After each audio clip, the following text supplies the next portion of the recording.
আপনার নাম কি? আমার নাম আব্দুল রব। আচ্ছা ভাই, এই যে আসামি যে আজকে ধরা পড়লো বা এই অটোটা উদ্ধার হলো, এতে আপনারা কেমন আস্থা রাখছেন প্রশাসনের উপর, বা আপনার কেমন? প্রশাসনের উপরে অনেক ভালো। রাস্তা কিরকম এত দ্রুত যে আমাদের এই জিনিসটা বের করে দিবে বা আমরা একটা মানে চিহ্নিত করতে পারবো, এতে আমরা খুশি। আপনারা অবগত আছেন, গত 25শে এপ্রিল তারিখে আমাদের গাইবান্ধা জেলার স্টেডিয়াম এলাকায় দিবাগত রাত 2টা থেকে 4:30টার মধ্যে এখানে একটা হত্যাকাণ্ড সংঘটিত হয়েছে। এই ভিকটিমের নাম আনিসুর রহমান ঠান্ডা, যে পেশায় একজন পেপার বিক্রেতা এবং পাশাপাশি মিশুক চালক।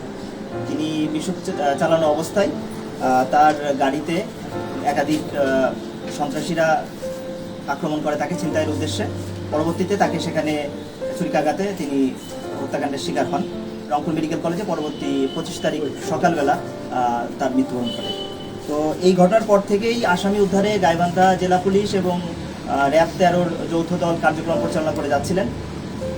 এবং আপনারা জানেন যে গাইবান্ধা জেলা সদরে সিসি ক্যামেরা স্থাপন করা আছে। সিসি ক্যামেরার ফুটেজ অ্যানালাইসিস, সিডিআর অ্যানালাইসিস এবং পার্শ্ববর্তী সাক্ষীদের জবানবন্দি এই অনুযায়ী তদন্ত কার্যক্রম পরিচালিত হচ্ছিল।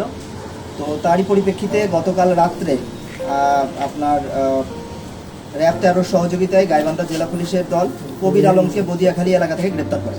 আসামি রাসেলকে বাংলা বাজার এলাকা থেকে গ্রেপ্তার করা হয়। তাদের তথ্য মতে রাতেই সাদুল্লাপুর থেকে মিশুক উদ্ধার করা হয়েছে। পরবর্তীতে আজকে সকালে ব্যাটারি উদ্ধার করা হয়। ঘটনার সাথে যুক্ত আসামি আরেকজন পূর্বেই জেলা জোটে প্রেরণ করা আছে। আসামিদ্বয়কে এখন গাইবান্ধা জেলা পুলিশ থেকে কোর্টে স্থানান্তরের জন্য প্রক্রিয়া চলমান আছে। আচ্ছা, মিশুকটি বর্তমানে কি অবস্থায় পাইলেন আপনারা? আমরা যেটা আপনারা নিজেরাও দেখতে পাচ্ছেন যে মিশুক যে অবস্থায় ছিল সেটা থেকে একদম পরিবর্তন করা হয়েছে। ব্যাটারিগুলো খুলে ফেলা হয়েছে এবং মিশুকগুলোকে এই যে পেছনে অটোভ্যানে রূপান্তর করা হয়েছে। এটা আপনারা কোথা থেকে উদ্ধার করেছেন? সাদুল্লাপুর থেকে উদ্ধার করা হয়েছে। সেই মানে যেখানে উদ্ধার করেছেন তাকে কি আটক করা হয়েছে? তাকে আটক করা হয়েছে এবং তাকে জিজ্ঞাসাবাদের চলমান আছে।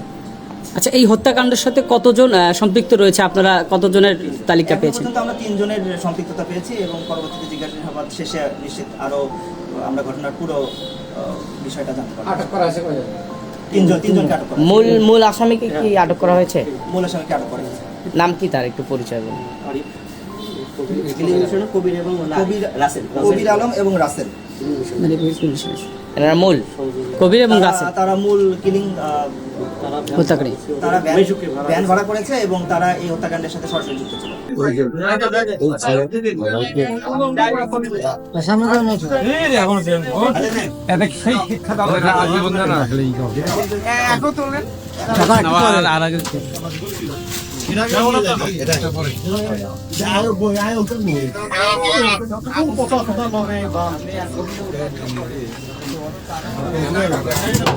খারাপ